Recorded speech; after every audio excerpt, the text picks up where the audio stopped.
Hello friends, আমার চ্যানেলে তোমাদের স্বাগত। আজকে আমি তোমাদের সামনে যে বিষয় নিয়ে এসেছি তা হলো West Bengal state university 2025 history short question with answer first semester minor.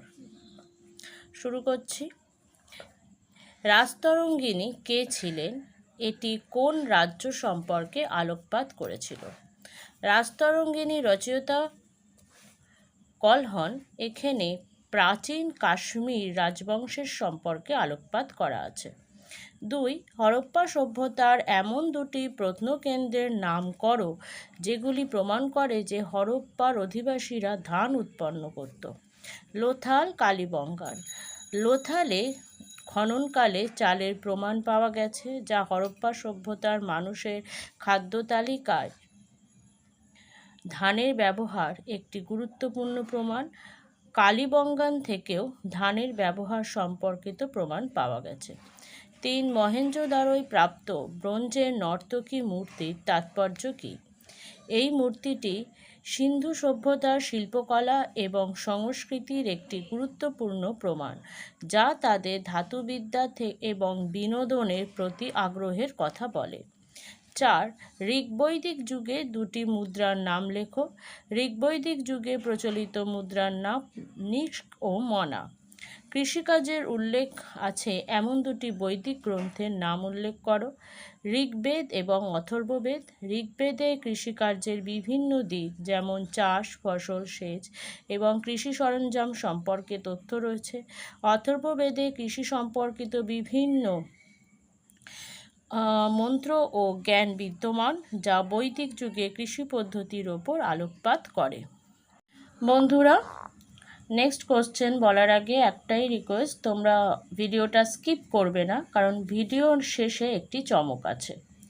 Next 6 নম্বর, অষ্টাঙ্গিক মাগ বলতে কী বোঝো? গৌতমী বুদ্ধের মতে জন্মই দুঃখের কারণ।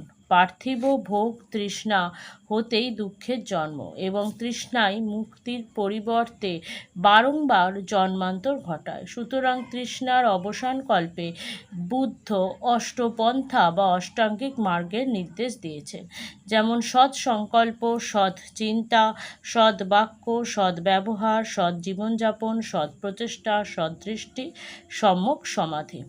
নেক্সট কোশ্চেন, আলেকজান্ডার কখন ভারত আক্রমণ করেন? ভারতের ইতিহাসে তার আক্রমণের তাৎপর্য কী?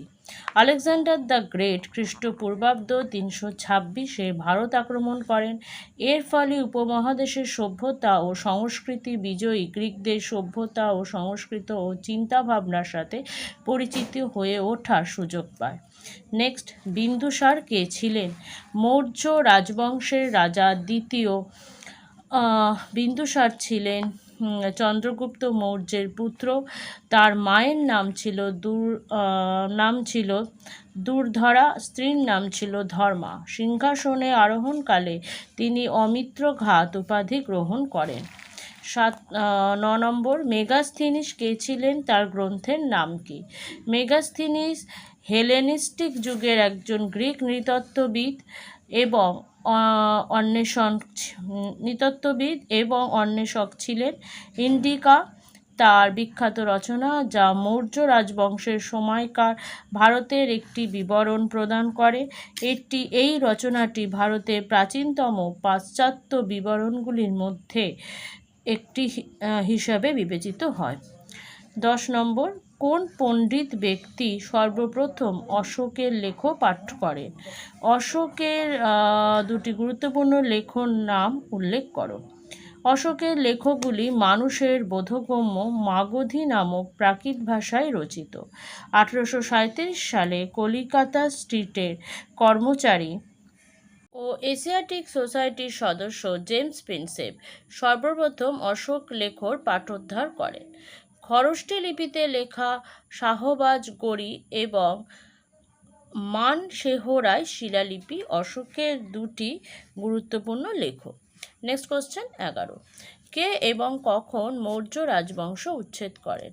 মৌর্য সাম্রাজ্যের শেষ সম্রাট বৃহদত্তকে তার নিজের সেনাপতি পুষ্যমিত্র সিংহ 185 খ্রিস্টপূর্বাব্দে হত্যা করার পর মৌর্য সাম্রাজ্যের পতন ঘটেন এবং শুঙ্গ সাম্রাজ্যের সূচনা হয়।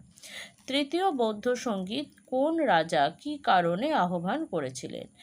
মগধের পাটলিপুত্রে 250 খ্রিস্টপূর্বাব্দে তৃতীয় বৌদ্ধ সম্মেলন অনুষ্ঠিত হয়েছিল, যা সম্রাট অশোকের পৃষ্ঠপোষকতায় সংগঠিত হয়েছিল। বৌদ্ধ ধর্মের বিভিন্ন বিদ্যাপীঠকে বিশ্লেষণ করা এবং তাদের শুদ্ধ করাই এই আহ্বানের উদ্দেশ্য ছিল। নেক্সট, জুনাগড় লিপিতে কার কৃতিত্বের কথা বর্ণনা করা আছে? জুনাগড় লিপি থেকে শক সাম্রাজ্যের পশ্চিম ক্ষত্রাপ রাজা প্রথম রুদ্রদামনের কথা জানা যায়, যিনি এই শিলালিপি খোদাই করেন। খ্রিস্টীয় প্রথম শতকে আবিষ্কৃত কোন প্রাকৃতিক ঘটনা ভারত ও রোমের মধ্যে বাণিজ্য গড়ে তুলতে সাহায্য করেছিল? মৌসুমী বায়ুর আবিষ্কার ও তার ব্যবহারের মাধ্যমে রোম ও ভারতে বাণিজ্য গড়ে উঠেছিল। কোশ্চেন, ভারতের দুটি প্রাচীন বন্দরের নাম লেখো। তাম্রলিপ্ত ও লোথাল। নেক্সট, ভারতবর্ষের দুটি প্রত্নক্ষেত্রের নাম করো যেখান থেকে পুরাপ্রস্তর যুগের প্রস্তর চিত্র পাওয়া গেছে। ভীমবেটকার প্রস্তর চিত্রকলা, মধ্যপ্রদেশ, এবং এডাকল গুহা, কেরল। নেক্সট, হরপ্পা সভ্যতার সমকালীন অভারতীয় সভ্যতার নাম করো। প্রাচীন মিশরীয় সভ্যতা এবং মেসোপটেমীয় সভ্যতা। নেক্সট, হরপ্পা সভ্যতার এমন দুটি প্রত্নক্ষেত্রের নাম করো যেগুলি প্রমাণ করে হরপ্পার অধিবাসীরা ধান উৎপাদন করত। বন্ধুরা, এই কোশ্চেনটা আমি রিপিট লিখে ফেলেছি, এটা প্রশ্ন নম্বর 2-এরই উত্তর আছে এখানে। নেক্সট, রামায়ণ ও মহাভারত এই দুই মহাকাব্যের ঐতিহাসিক তাৎপর্য কী? রামায়ণ ও মহাভারত এই দুটি মহাকাব্য শুধু ধর্মীয় বা সাহিত্যিক ঐতিহ্য নয়, এগুলি ভারতের ঐতিহাসিক ও সাংস্কৃতিক প্রেক্ষাপটেরও গুরুত্বপূর্ণ অংশ। এই গ্রন্থ দুটিতে বর্ণিত ঘটনা, চরিত্র ও নীতিগুলি ভারতীয় সমাজ ও সংস্কৃতির ওপর গভীর প্রভাব ফেলেছে। নেক্সট, 4টি আর্য সত্য বলতে তুমি কি বোঝো? গৌতম বুদ্ধের শিক্ষা অনুযায়ী আর্য সত্য বা চতুরার্য সত্য হলো 4টি মৌলিক সত্য, যা দুঃখের কারণ, দুঃখের নিরোধ এবং দুঃখ নিরোধের পথ আছে। 21, প্রাচীন ভারতের অন্তত 2টি গণরাজ্যের নাম লেখো। ব্রিজি ও মল্ল। চতুর্থ বৌদ্ধ সঙ্গীত কোন রাজা কেন আহ্বান করেছিলেন? চতুর্থ বৌদ্ধ সম্মেলন কাশ্মীরের সম্রাট কনিষ্কের পৃষ্ঠপোষকতা অনুষ্ঠিত হয়েছিল বৌদ্ধ ধর্মের মহাযান রূপের মতবাদ চূড়ান্ত করবার জন্য। সাতবাহন বংশের প্রথম শাসক কে ছিলেন? সাতবাহনরা কি অন্ধ্র নামেও পরিচিত ছিলেন? শিমুক ছিলেন সাতবাহন বংশের প্রথম শাসক। সাতবাহন রাজবংশকে অন্ধ্র নামেও পরিচয় দেওয়া হয়ে থাকে, কারণ তারা অন্ধ্রপ্রদেশ এবং তার সংলগ্ন এলাকাগুলিতে তাদের সাম্রাজ্য স্থাপন করেছিল। নেক্সট, সভাকবিদের দ্বারা রচিত 2টি প্রশস্তির নাম উল্লেখ করো। কোন রাজাদের উদ্দেশ্যে এই প্রশস্তিগুলি রচিত হয়েছিল তা উল্লেখ করো। সমুদ্রগুপ্তের সভাকবি হরিসেন রচিত এলাহাবাদ প্রশস্তি এবং কলিঙ্গরাজ খারবেলের সভাকবি দ্বারা রচিত হাতিগুম্ফা লিপি। মহেঞ্জোদারোর বিশাল স্নানাগারটি কী ছিল? মহেঞ্জোদারোর বৃহৎ স্নানাগার সিন্ধু সভ্যতার অন্যতম বিখ্যাত স্থাপত্য, যা সম্ভবত ধর্মীয় বা সামাজিক অনুষ্ঠানে ব্যবহৃত হতো। উন্নত মানের পোড়া ইট ও বিটুমিন দিয়ে তৈরি জল ধরে রাখার জন্য। ঋগ্বৈদিক যুগের সভা ও সমিতি বলতে তুমি কি বোঝো? ঋগ্বৈদিক যুগের সভা ও সমিতি ছিল 2টি গুরুত্বপূর্ণ উপজাতীয় সমাবেশ, যা মূলত গ্রাম ও বিশেষ মানুষের প্রতিনিধিত্ব করত এবং রাজনৈতিক সামাজিক বিষয়ে আলোচনা ও সিদ্ধান্ত গ্রহণে গুরুত্বপূর্ণ ভূমিকা পালন করত।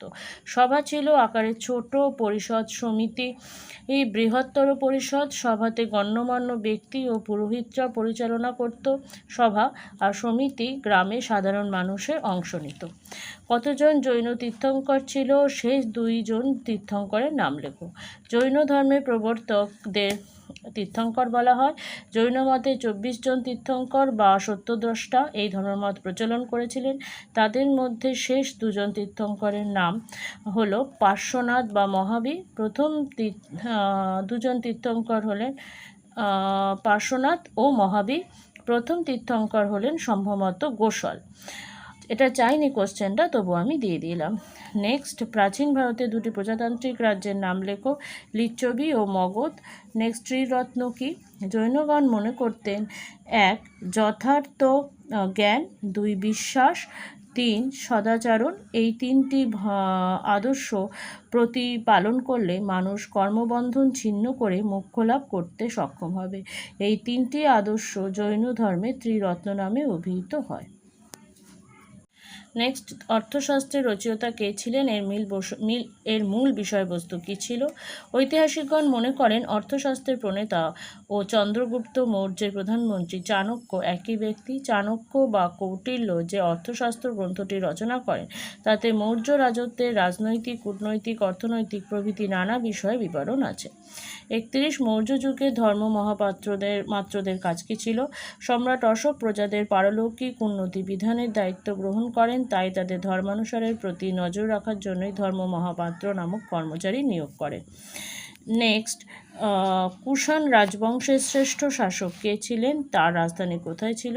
কুষাণ বংশের প্রতিষ্ঠাতা কুজুল কদফিসেস এই বংশের শ্রেষ্ঠ রাজা ছিলেন। কনিষ্ক প্রথম, তার রাজধানী ছিল পুরুষ্পুর। কে কোন সময় শকাব্দ প্রচলন করেছিলেন? ঐতিহাসিকদের ধারণা কনিষ্ক সম্ভবত প্রথম খ্রিস্টাব্দের শেষ ভাগে সিংহাসনে আরোহণ করেন এবং প্রথম খ্রিস্টাব্দের 78 বছর থেকে শকাব্দের গণনা শুরু হয়েছে, তাই কনিষ্কই এর প্রবর্তক। Next and last question, Nashik প্রশস্তি কে কেন রচনা করেছিলেন? গৌতমী বলশ্রী নাসিক প্রশস্তি রচনা করেন। নাসিক প্রশস্তিতে গৌতমী পুত্র শাতকর্ণীর কীর্তি এবং যশ স্থায়ীভাবে লিপিবদ্ধ করা হয়েছিল। বন্ধুরা, এতক্ষণ তোমরা এই ভিডিওটির সঙ্গে ছিলে, তো শেষ পর্যন্ত বলেছিলাম একটি চমক আছে। তার আগে আমি দেখতে পাচ্ছি অনেকেই আমার ভিডিও দেখছো কিন্তু তোমরা সাবস্ক্রাইব করছো না। প্লিজ বন্ধুরা, তোমরা সাবস্ক্রাইব করো চ্যানেলটি, যাতে তোমাদের কাছে সমস্ত ভিডিওগুলো পৌঁছাতে পারে। আর তোমরা শেয়ার অবশ্যই তোমাদের বন্ধুদের সাথে করবে, যাতে তারাও উপকৃত হয় আর তোমরাও উপকৃত হও। তো শুরু করছি আজকের চমক, সেটা হচ্ছে history suggestion minor first semester, যা অবশ্যই আসবে। টিকা 1 চন্দ্রগুপ্ত মৌর্য কে ছিলেন? 2 ষোড়শ মহাজন পদ সম্পর্কে লেখো। 3 জৈন ধর্ম ও বৌদ্ধ ধর্মের মধ্যে সাদৃশ্য বৈসাদৃশ্যগুলি লেখো। 4 অশোকের ধর্মের প্রধান নীতিগুলো কী ছিল? 5 কলিঙ্গ যুদ্ধের ঐতিহাসিক গুরুত্ব লেখো। 6 ঋগ্বৈদিক যুগে নারীদের অবস্থান লেখো। 7 মৌর্য গুপ্ত চর ব্যবস্থা সম্পর্কে একটি সংক্ষিপ্ত টিকা লেখো।